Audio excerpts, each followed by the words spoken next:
Hi, welcome back to the shop. So I have two very special vehicles I want to talk about in this video. This first one here was sent to me from the owner to go through, and it needed a lot of work.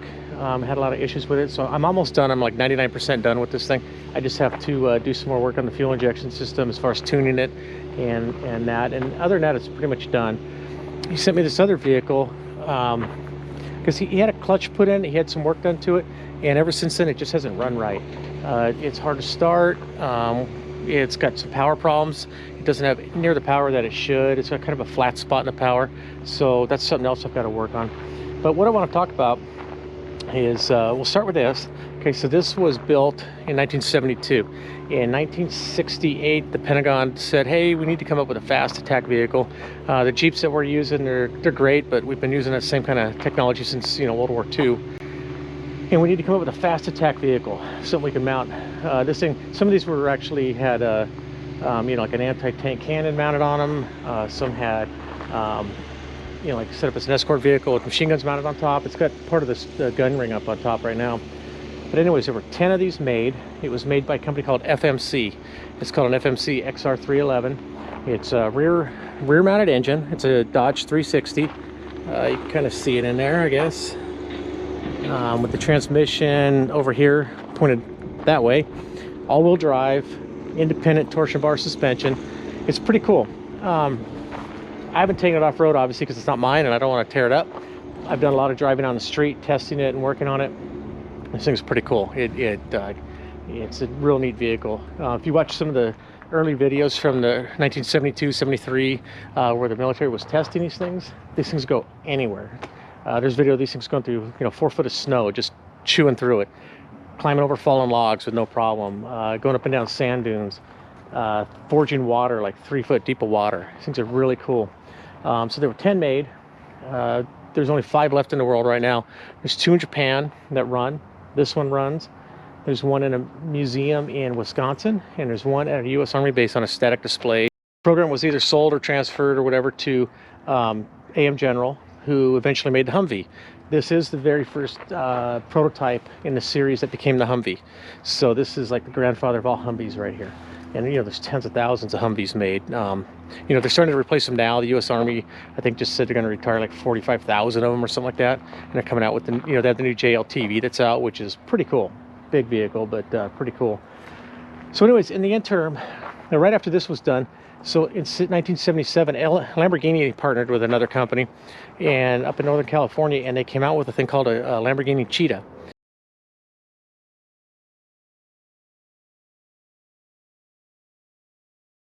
And it was almost identical to this thing. It looked just like it, but it was a 4-seater, had the same engine, same transmission. It was set up the same way. And so there was a lawsuit. FMC filed a lawsuit against Lamborghini, so they had to get rid of they had to stop the program. Only one was made, and it never made it to the testing phase. It never made it to, to the military. They didn't get it. It didn't get that far. And that was in 1977 that was made. So then Lamborghini said, well, let's make another vehicle. Let's make a military type vehicle. From what I read, it was, made for like either military or oil exploration, stuff like that. It's called the LM001. LM stands for Lamborghini Militaria. And so they came up with a design for that. It was all cool, but no militaries wanted to buy the thing. So they said, well, let's just dress it up, make a real nice vehicle out of it. So we have the LM002. And the price tag of these in the late 80s was like about $125,000 to $150,000, somewhere around there. And the only people that could afford them were NBA players and overpriced actors.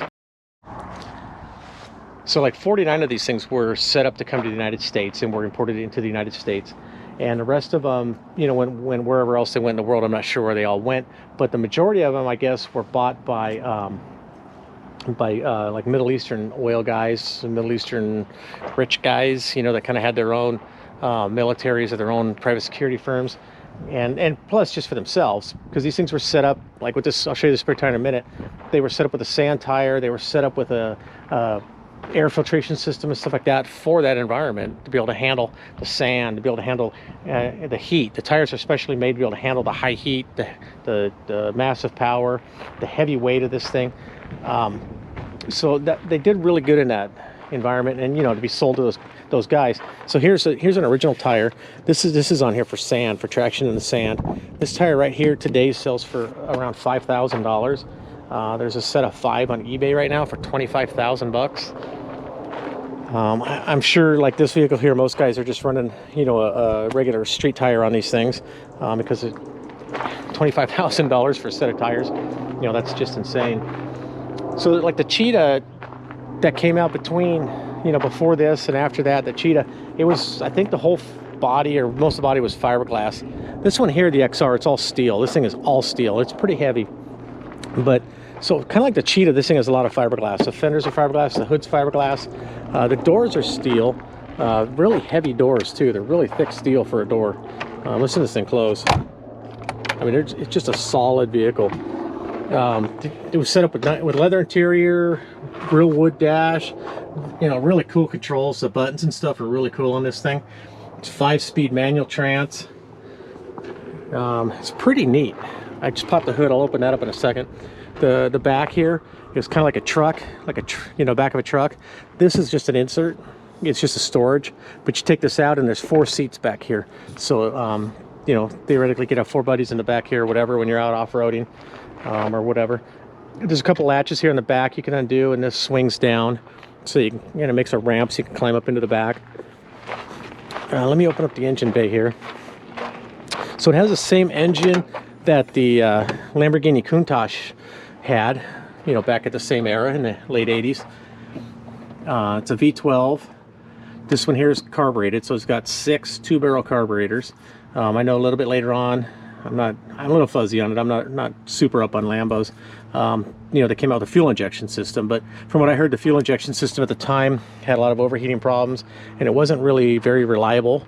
We're talking the late 80s. Fuel injection wasn't in every car like it is now. Nowadays they're all fuel injection, but back then, I remember the first new vehicle I bought, it was forgive me, but it was a Toyota. Long story, it wasn't my choice to get a Toyota, but I had a choice. I could get the SR5 that had the fuel injection, or I could get the non-SR5 that was carbureted. And I'm like, I want the carbureted one. I did end up getting the fuel injected one, but I just didn't trust it back then. This was 1985. So this is the carbureted version. I don't know if it's better or worse at this point. I'm sure they've overcome the obstacles or the bugs that the fuel injected had. These air cleaner dust ejectors right here, this is like using farm equipment, heavy equipment. As the air comes in, it causes a swirl, and the centrifugal force throws this dirt to the side, and then it gets collected in these bowls. And that's for the desert environment. That's for kind of what these things were made for, to be able to just go in any kind of extreme environment. Okay, now just make a quick overview of the XR-311. I've already done a video on it. I'm going to do one more as soon as I'm finished. But you see, it's independent suspension all the way around, just like the Lamborghini, just like the Cheetah. I put new seats in it. I found ones that are period correct for this. I took out the Father's Day car show seats that somebody put in here. They just looked hideous in this thing. I'm not real happy about the dash in the middle, but it is what it is. These things originally were a 3-seater, so it had a bucket and then like a double short bench here. Transmission is under that little doghouse right there. Pop this open, and here's the engine. It's a Dodge 360 small block. It had a carburetor on it, but I just changed it over to a Edelbrock fuel injection system. It comes with the distributor, the manifold. It's a really good system. So I've got this all mounted back in here, all cleaned up. I had to have the transmission rebuilt, the transfer case, the chain was stretched out. We had to work on that. So that's a brief overview on both of these. I'm going to do an in-depth video on this when I'm done, like I said, and I'm going to do an in-depth video of that by the time I'm done with it. I'm going to put on the lift so we can get some video with it underneath, see what she looks like under the skirt there. So I hope you liked the video. If you did, please hit the like button. It helps. That way I know that you guys are enjoying the videos, and I know that I may be doing a decent job on getting the information to you. This video is just kind of cool how it shows how these two are related. It's kind of rare to be able to see this one at all, and it's rare to see that one, and it's really rare to see them both together. So I hope that that's something you guys like to see. Hit the notification bell, that way you'll know when I have new videos that come out. You know, I've had lots of videos on these growler AM1161 growlers. I did one on an 1163 growler. I've got 2 more growlers here I'm working on. I've got one over there that just came in from Oregon, and when I get done with it, that's going to head off to Florida.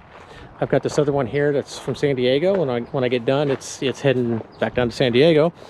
And I just picked up this International Scout. It's a International Scout 2. It's a Traveler edition, and our Traveler version, and it has a diesel engine in it, which is really cool. I'll be doing a video on that one really soon. And anyways, I hope you enjoyed, and have a good day. Thank you.